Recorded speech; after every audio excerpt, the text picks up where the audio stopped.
Marcelo, querido, compañeras, les vuelvo a saludar nuevamente en esta hermosa mañana. Y a propósito de la consigna del día de hoy, hemos venido hasta el SINTEP, hasta la casa del Sindicato Nacional de la Enseñanza Privada, para dialogar también con un integrante del PIT-CNT, de la mesa, de quienes toman algunas decisiones, para hablar de esto. Bueno, ¿qué es la batalla cultural? ¿Desde qué lugar? Lo vemos con alguien que también es muy leído. Estamos con Sergio Sommaruga.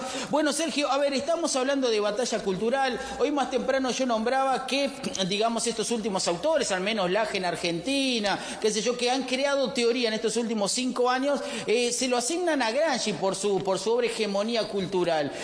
A mí no me consta que Gramsci lo haya dicho, o al menos sea el creador de una corriente en Italia, por más que llevó algunas ideas de Marx, digamos, al Parlamento italiano. Pero bueno, ¿cuál es tu opinión? ¿Qué pensás acerca del inicio y cómo definís vos a la batalla cultural?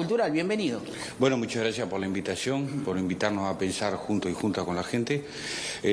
Digamos, técnicamente o filosóficamente hablando, la batalla cultural es lo que se conoce como un significante vacío. ¿Qué es esto? Una palabra que no tiene un significado determinado, cerrado. Entonces, el significado que se le vaya a otorgar a este término, batalla cultural, va a depender mucho del tipo de interlocutor que lo utilice, ¿no? O sea, va a estar determinado por el uso social. Entonces, lo que nos va a pasar a todo y a todas es que podemos escuchar hablar de la batalla cultural a interlocutores, a actores, a personas que vienen tanto imbuidas de una visión del mundo de izquierda como de derecha. Lo cierto es que el término batalla cultural, el origen en la historia reciente y el uso más intensivo proviene del pensamiento de las nuevas derechas, que surge como una interpretación atrofiada, conceptualmente torpe, del concepto de hegemonía de Gramsci. De más está decir que esta batalla cultural que utiliza la derecha tiene dos características que me parecen importantes señalarlas para reconocerlas, ¿no? La primera es que detrás del uso de la batalla cultural lo que hay es una especie de sinónimo suave de pensamiento único, del pensamiento único, de imponer mi visión del mundo. ¿Qué es esto? Que todos los demás sientan y piensen como yo quiero que piensan y sienten. Es decir, cuando se habla de batalla cultural en el discurso de las nuevas derechas, lo que hay fundamentalmente es una visión autoritaria de cómo tienen que vivir, pensar y sentir las personas y las sociedades. Una de las características más importantes, perdón, a lo largo de la reflexión, tiene que ver con digamos,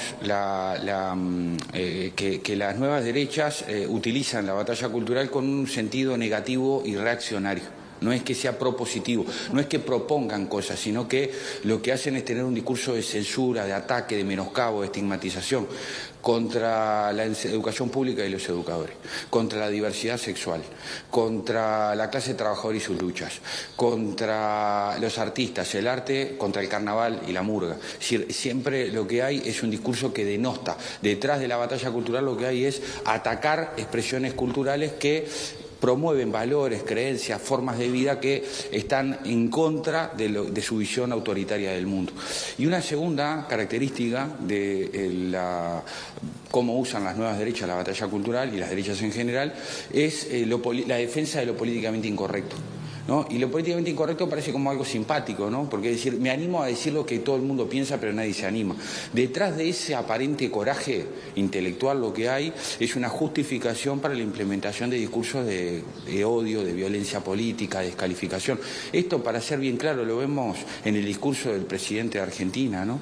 Que utiliza términos muy violentos para descalificar al otro. Es más, dentro del plan de acción de Milei ahora se acaba de formar una guardia pretoriana que habla de ser el brazo armado de Milei para dar la batalla cultural.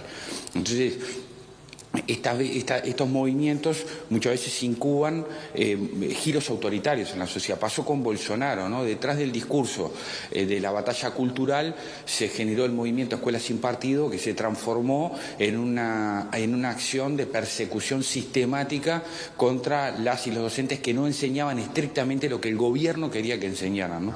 Entonces hay que prestarle mucha atención a estos términos y a quienes utilizan estos términos, porque en definitiva lo más importante que hay que tener en cuenta es que a la larga lo que hay es un pensamiento autoritario que busca legitimarse para transformar en autoritaria la sociedad.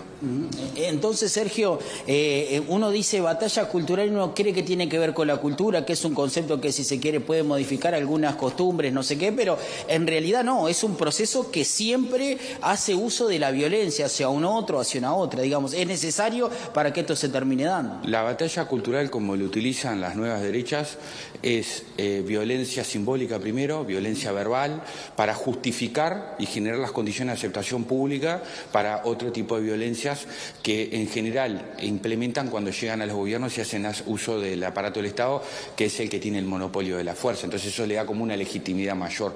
Por eso cuando las nuevas derechas llegan a los gobiernos lo hacen con un proceso de acumulación en términos de violencia política. Por eso es muy importante identificar a quienes hacen uso de estos discursos de odio, para delimitarlo, para saber que ese discurso no es normal, que ese discurso no está bien y que detrás de ese discurso lo que hay es preparar las condiciones para un giro autoritario en la sociedad, ¿no?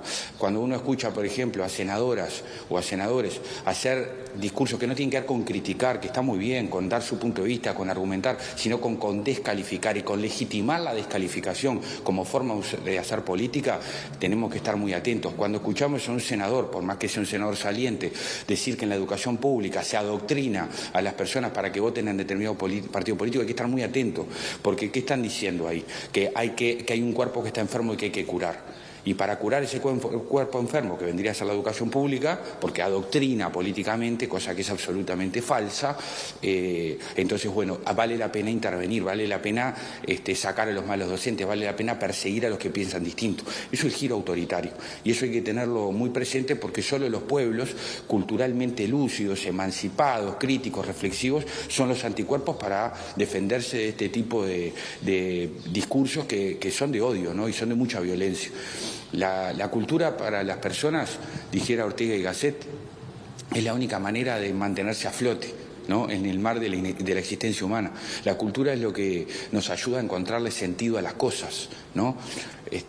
La cultura está en todo. Y siempre va abrazada a la cultura de los hechos concretos. Por ejemplo, vos tenés un parto, ¿no? Nace una niña, nace un niño. Es un hecho físico, concreto, de un nuevo ser humano que nació, que está ahí. Pero a su vez también es todo un universo simbólico lo que hay. ¿Qué significa el nacimiento de un niño? ¿No? Esa alegría, esa expectativa, esa renovación de la esperanza, ese sentido de la permanencia de la especie. Hay una cantidad de otras cosas que no son solo el parto físicamente hablando, sino que son toda una carga de creencias, de valores, de esperanzas que están asociadas al hecho del parto. Eso es cultura. Entonces, defender la cultura y sobre todo los discursos de odio es fundamental para que el ser humano y las personas puedan vivir con dignidad, que es el valor superior. Te hago la última, Sergio, porque tenemos que ir redondeando. Recién vos hablabas del parto y la preparación que tiene, pero también este tipo de hegemonías del odio se van generando cuando algunos movimientos que aparecen de ultraderecha están por fuera del Estado. Cuando llegan al Estado se legitiman. ¿Cómo podemos hacer como sociedad, como vecinos, para identificar cuando están creciendo, digamos, estos discursos, cuando todavía no tienen esa legitimidad estatal o parlamentaria, de repente en algunos casos, como bien vos nombrabas? Se habla, tenemos anticuerpos como sociedad para ir contra eso que también atenta contra los derechos de todos y todas. Y bueno, parte de lo que están haciendo ustedes es una ayuda a generar masa crítica. La única manera verdadera y profunda que tiene una sociedad de salvarse de este tipo de amenaza es la conciencia crítica. Es el pensamiento crítico, es aceptar que otro pueda pensar distinto que yo, pero lo que no puede hacer es descalificarme, es adjetivarme, es generar las condiciones para ser objeto de burla o de violencia. Cuando un senador, una senadora, un artista, un locutor de radio, un una persona en una circunstancia cual fuera esta utiliza ese tipo de forma de expresarse, que no es la crítica. Criticar está bien y hay que defender la crítica cuando está basada en argumentos y cuando el argumento habilita al otro a decir lo suyo también. Ahora, cuando yo lo que busco es censurarte, estigmatizarte, descalificarte, bueno, ahí ese tipo de... Y digo que todo esto lo digo porque soy políticamente incorrecto, ahí estamos ante la presencia de un discurso de odio.